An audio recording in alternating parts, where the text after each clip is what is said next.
Grabe, daming tao. Pinagkaguluhan talaga si Yorme, mga bayan, dito sa event.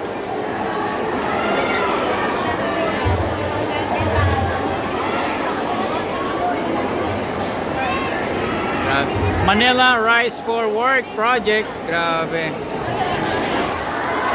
Kamusta kayong lahat? Ganun kayo mag-spread sa akin ng grande na patitigas, nakakainin yung naisip niya. Pero hindi lamang yan. Alam ko, pati mga anak nyo, mga nag-aaral sa daycare center ngayon. Tama ba ako? Kaya palakpakan natin ang ating napakagaling na alaga ng Yormes na gumagawa. Alam mo, hindi ko nakakabaan ito dahil alam ko naman gusto nyo marinig na ang mensahe ng ating alcaldes para sa inyo. Pero kung meron ko lang isang bagay na kaya kong sabihin bilang isang buhay na testigo, palagi na kayo iniisip at lagi niyang sinasabi na gusto nyo maramdaman na kayo ay tunay na mahal ng gobyerno. Kaya magpasalamat kayo dahil magaling ang ating alcalde dito sa Manila ang binigay ng Panginoon sa akin. Mahal na mahal ko kayo at habang narito po ako sa kanyang luturan, makamat siguro kayo na ipaglalaban natin ang lahat ng mga programa na gusto niya ilaban para sa iyo. Maraming salamat! Manila!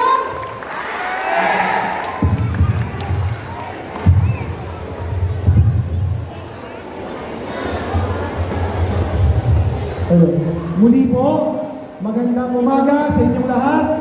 Ibinibigay ko po sa inyo ang tao. Siya po ang dahilan kung bakit mayroong Yorme ng mga anak ninyo tuwing MWF. Ang ama ng lungsod ng Maynila, Yorme Isko Moreno Tumagosa. Thank you. Hi. Hello. Talaga bang mga nanay kayo? Asin ko eh. Una, palpakan natin ang ating Vice Mayor at ang bumuo ng MDSW. Yan ang ating mga staff na halos every other day. Some of them walang tulog. Kasi maraming naglalaro ng apoy. Kaya natin tayo may sunog. Pero nalulungkot tayo. Nalulungkot tayo. Siyempre, wala namang may gusto ng ganyan trahedya. But I'm happy and proud sa ating mga staff sa MDSWD na pinamumunuan ni Director J. De La Puente. Kumain na kayo? Sino ang gusto ng Jollibee? Kakanan na rito, tapos kakaliwa dyan. Isang kanan pa, huwag ka nang lalayo. Pambili? Matatanda na kayo. Alam nyo na yan. But today, I'm happy and excited for you. Why? Una, masaya ba kayo na yung inyong mga anak at ako tumitibay ang buto? Nagugustuhan ba nila yung Yorme? Hindi natin yan ititigil. Hanggat may mapipiga ako sa bimpo, sasalutin ko, bibili tayo, magagawa tayo ng mga programa na sa aking palagay, and I think you agree, na bigyan ng sapat na nutrisyon ang mga susunod na henerasyon ng mga batang Maynila. Tayo, nung araw, ewan ko, shout out, taas ang kamay na tumira ng Nutriban. Kaya tayo, nakaka-relate yan. Yung tumira ng clean. Alam natin yung pakiramdam na may gatas, may pagkain, at sapat na nutrisyon. Dahil tayo mismo nakaranas. Sa mahabang taon, dekada, hindi na nangyari. Kaya since last year, inumpisahan natin sa lahat ng daycare center sa buong Maynila. 22,000 or 21,000 plus na mga bata tumira ng Yorme. 3 months, not 1 month, but 3 months, so that we can sustain. Now, Yormel 2.0. Kung saan, hindi na daycare, pati grade 1 at kinder. 60,000 na mga bata. Nagkakaroon ng sapat na nutrisyon every other day sa buong Maynila. Yung mula lang parang tingin. Nakatulong pa tayo dahil ito'y fresh. Galing ito sa mga farmer. Saan ka nakakita? Highly urbanized, katulad ng Maynila, nakatutulong sa mga magsasaka. Kaya lahat ng dede ng tao, magang-maga. Kailangan nila mag-produce ng gatas. So, may nutrisyon na yung bata. Kahit pa paano, walang tosgas si nanay. Walang tosgas si tatay. Si lolo at si lola. Eh siyempre, tatambay kayo sa daycare center. Tama mali? Nag-aantay kayo kay teacher kung tapos na yung klase. Tama mali? At ang ginagawa nyo lang, nagmamarinisan. Tama mali? Sabi ko na nga ito. Oo. Tuloy mo, pagka tumahan si Pogdapya. Tama mali? Now, ang inyong pamahalang lungsod ng Maynila, nakaisip to make added value sa oras ninyo. Habang kayo'y nag-aantay sa inyong mga apo, inyong mga anak, maglinis kayo. Maglinis kayo ng komunidad. Kailangan, lagi tayo mapanatili ang syudad na maaliwalas. Why? Alam niyo, ang Maynila, luma. Tama mali? Pero sa ibang tao, yung pagkaluma, disadvantage. Sa totoo sa atin, advantage. Bakit? Yan kalumaan na yan, marami ang istorya, marami ang kasaysayan. Yan ay isa sa puhunan natin sa lungsod ng Maynila. Ngayon, pero kahit sa luma, kaya natin ng gobyerno, I love you. Kaya natin ng gobyerno, ng barangay, at higit sa lahat, ng mamamayan na gawin itong maaliwalas at panatag.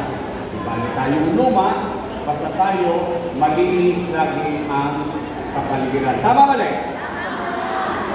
Pinantayan mo na anak mo, yumanyan ka na ng gatas, nag-aaral na ng abakada ekahaila, nakikipag-chismisan ka na, tapos konting walis-walis, nakatulong ka na sa komunidad, naging produktibo ang oras mo, ito maganda. Pag-uwi mo, may isasaing ka pa. Kasi, sumali ka, may bigas ka. Hindi ka sumali, wala rin mawawala sa iyo. Tama, kung ano ka kahapon, marites ka kahapon, marites ka pa rin ngayon. Tama mali? Pero ito, marites ka na, konting nyanga ka ng konti, bibigas ka. Walang magugutom sa mga. Nakita niyo yung vision ng programa. So we wanted to make valuable time effective sa mamamayan. Kaya pumanatag kayo, kami ni Vice Mayor at ang inyong mga kusihan at ang inyong pamahalaan. Kaunti-unti, hindi tayo titigil ng mga programa na sa tingin namin worth every penny. Ibig sabihin, pag ginastusan ng pera ng gobyerno, galing sa taong bayan, pag ibinalik through servisyo, ay nararamdaman, natatangananan, naawakan, nararamdaman, napapakinabangan. Yon. Kaya today, I'm happy for you. Good luck sa inyo. O dyan, medyo-medya na kayo. Tama mali? May bigas na eh. Gusto nyo hanap buhay. Siya hanap buhay. Kayo din, huwag niyong pagkaitan ang sarili ninyo dahil meron tayong umiiral na programa. Under NDSW ka rin. Maaari kayong mag-apply at mag-grant ng CAP or Capital Assistance Program ng City of Manila. Katulad ng mga pinagtapos namin under sa programa rin ng inyong lokal na pamahalaan, yung pinag-graduate natin manicurista, masahista, bartender, helper, and so on, all those skills. Pati cake making, bread making, and so on and so forth. Pati cosmetics, paano ipalitada ang chinkamsi.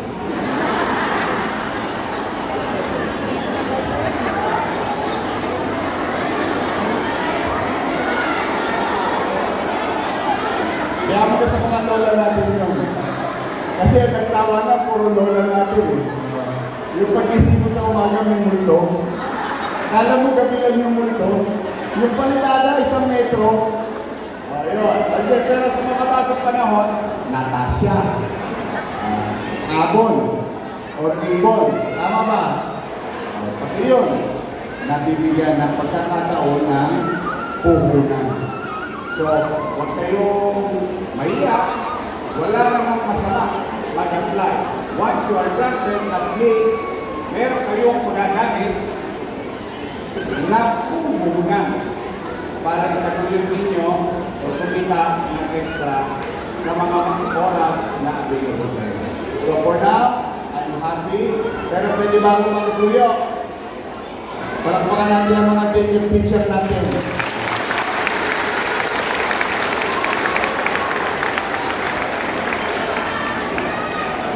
Mahirap mag-alaga ng anak nyo.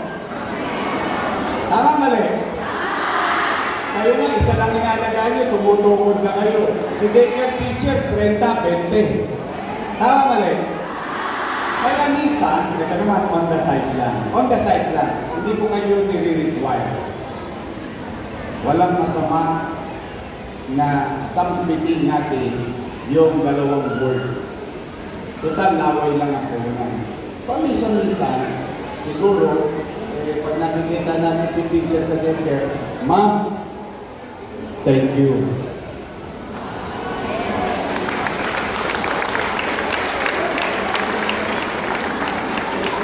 Hindi naman ako sa atin.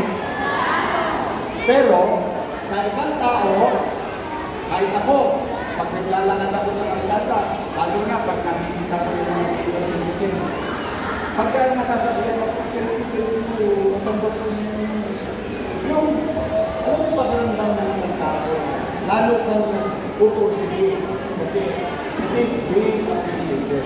So tayo mga parents, sometimes, hindi ko naman kayo inuobliga kasi ang pagsasalita ng thank you ay kusang palo or kusang law.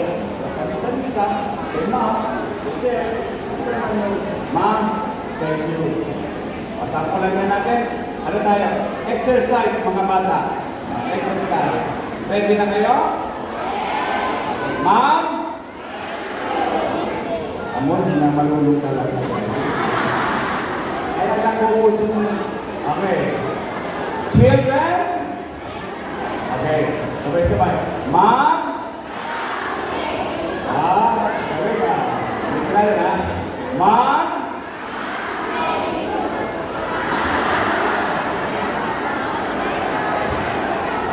Kung ano yung sinabi ko, yun ang sasabihin nyo. Ulitin natin. Ma'am? Thank you. Thank you. Palakpakan natin sila. Sige, tapos na ang programa natin. I'm happy to be here. I'm always happy kapag kayo nakita ko mga ginamit ninyo. Masaya na ako. Sa totoo lang. Yang ngiti na pinakikita ninyo, excitement, it gives us energy to do better and better and better every day. Manatag kayo, kahit tayo ay tukod na tukod sa magastos. pipilitin ko laging maging mainam, masinop, at episyente na gastahin ang maliit nating resources sa kapakinabangan ng kaya today, I wish you all the best. Maglilinis ba tayo ng Maynila? Thank you naman in advance. Ha? So maraming salamat. Pagpalain naman kayo ng buong may kapal. Manila! And first, thank you.